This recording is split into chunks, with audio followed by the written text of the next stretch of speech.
Ahojte, vítam vás pri novom videu a toto bude upratovacie video, v ktorom sa vlastne vrhneme na našu kúpeľňu. Už prišiel ten čas, kedy vlastne bolo treba ju znova poupratovať, tak by som vám to chcela ukázať, ako to robím ja, možno aký mám postup a takisto ako taká minimalistická kúpeľňa, ktorá nie je zaprataná vecami, vyzerá a ako dlho mi to trvá. Začíname o 9:44 a prvú vec, ktorú ja vždycky robím je, že ja vyniesiem proste z kúpeľne všetky veci, ktoré tam akoby počas toho umývania nemajú čo robiť. To znamená, že všetku kozmetiku, proste naše šerblíky, uteráky, proste všetko, čo tam nemá čo robiť, vyniesiem si ja vlastne vonku na chodbu, kde mám na to priestor, aby som si to rozložila a takisto aj vlastne misu z vecka, čo ste práve videli. Hračky do vani teraz nebudem nejako extra riešiť, iba som ich vybrala, prebrala, či je nejaká zlomená alebo nejaká hnusná, aby som ju dala do koša. No a začínam tým, že si všetko postriekam prostriedkami, ktoré na kúpeľňu používam.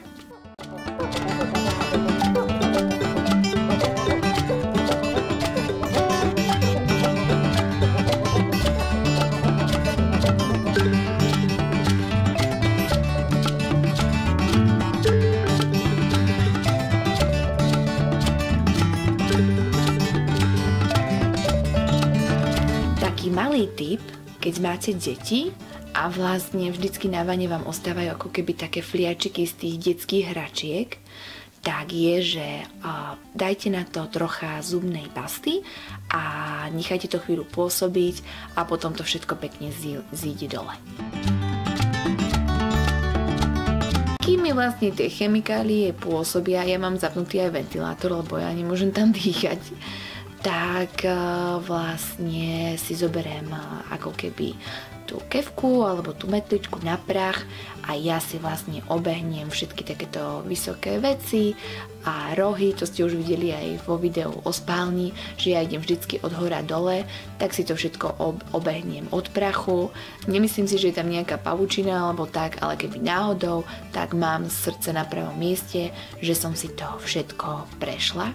A kým mi vlastne tie chemikálie ešte pôsobia, tak ja si vždycky upracem aj vlastne skrinku pod umývadlom. Niekto možno takéto veľké upratovanie robí fakt, že 2-krát do roka, na Vianoce, na Veľkú noc. Ja toto robím možno každé 3 týždne a vydrží mi to super, vlastne počas tých 3 týždňov možno tak 2-krát umiem umývadlo a zrkadlo vyleštím a inak nám tá kúpeľňa úplne v pohode 3 týždne vydrží. Keď mám už aj skrinku spravenú, tak začínam vlastne s umývaním všetkého. Začínam od vane, lebo to je moja najneobľúbenejšia. Mne sa veľmi osvedčilo okolo batérií a takých vecí čistiť všetko kefkou. Takže to je super, ale mám tam aj húbku na väčšie plochy. Takže všetko proste poškriabem, vyčistím a opláchnem to vodou. Ja takisto všetko potom suchou utierkou ešte poutieram a doleštím, aby mi neostali kvapky vody zaschnuté. Potom sa vrhnem na umývadlo, kde takisto všetko vyčistím, aj steny, aj vyleštím zrkadlo a takisto ja čističom na sklo čistím aj vonkajšiu stranu skla na sprche. To sa úplne krásne vyčistí do posledných bodiek a s tým som potom spokojná. Takisto potom poumývam aj vlastne vecko s kefkou. Ja nepoužívam tú veckovú kefu, ale proste normálne malú, aby som sa všade dostala s rukavicami a je to v pohode. Keď mám všetko čisté, tak vrátim všetky takéto naše detské veci do vane. Či sú to šerblíky alebo schodík, naozaj sa teším, keď Ninka bude dosť veľká na to, aby to zvládla bez všetkých týchto pomocníkov a o jeden tento krok bude mať umývanie alebo čistenie kúpeľne kratší. Zoberiem Sanitol antibakteriálny, dezinfekčný, univerzálny čistič, všetko to postriekam, všetko poumývam, opláchnem vodou a odložím vlastne na chodbu, kde to vyschne, kým vlastne dokončím zvyšok kúpeľne.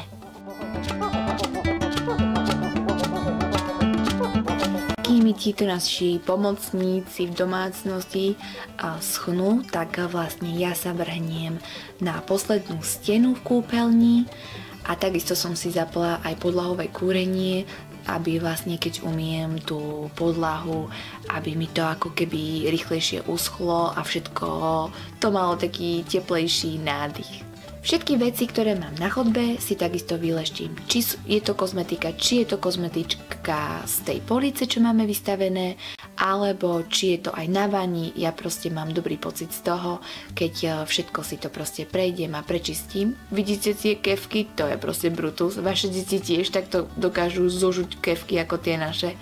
Vždycky ma to udivuje a naozaj im vymieňam kefky možno 2 až 3 krát častejšie ako vlastne svoju vlastnú. Každopádne vždycky si to všetko najprv mokrou handričkou a potom suchou poutieram, či je to od prachu alebo od zaschnutej vody a všetko, čo vlastne ide naspäť do kúpeľne, je pekné, čisté a lesklé.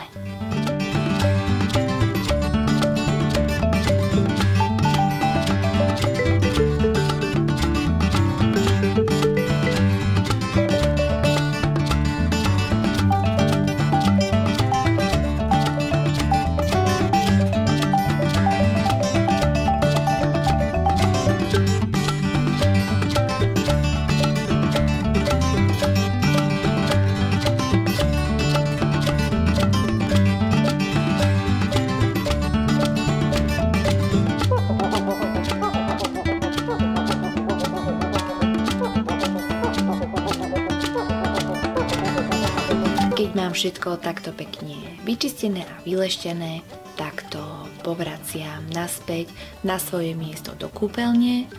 Takisto aj dám vždycky nové uteráky.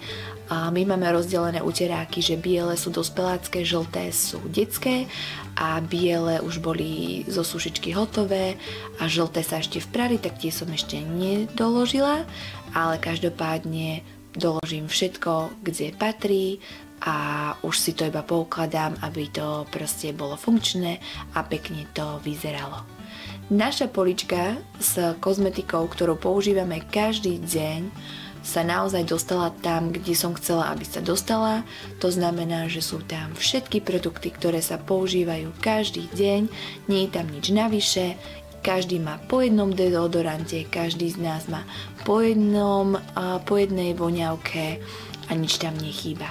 Doložím potom paličky vatové, ja používam tie z DMK, ktoré sú vlastne, aj tie paličky sú papierové, takže je to také ekologickejšie. Takisto dolejem aj mydlo z vrecka do aplikátora, keď už proste vidím, že je ho tam málo, tak je to super a takisto aj doložím toaletný papier do nášho zásobníka. Hodinky ukazujú 10:55, to znamená, že mi to trvalo podľa hodiniek hodinu 15, ale tu treba brať do úvahy, že manipulácia s kamerou a proste nastavovanie vecí, aby som vám to mohla natočiť, tiež zabera nejaký čas, ale v realite to skončím vždycky do hodiny 45 minút maximum a mám ju hotovú a ako som povedala, je takáto krásna a v pohode 3 týždne, iba si občas, a možno raz za týždeň si umiem umývadlo, kde najviac vidno prach a proste kydance od pasty, takisto aj so zrkadlom. A veľkým pomocníkom je, keď si vždycky po sprche to sklo, alebo ak máte aj kakličky, tak to stiahnete takým tým gumeným sťahovačom, aby vám neostávali také oschnuté kvapky a to úplne dá tej kúpeľni nový rozmer. Takže dúfam, že sa vám video páčilo. Bolo to také rýchle, dúfam, že vás namotivovalo na upratovaní. Naozaj, čím máte menej veci, tým je to jednoduchšie. Ak sa vám páčilo, dajte palec hore a takisto budem šťastná, ak kliknete na subscribe button a ja sa na vás teším v ďalšom videu. Čaute zatiaľ!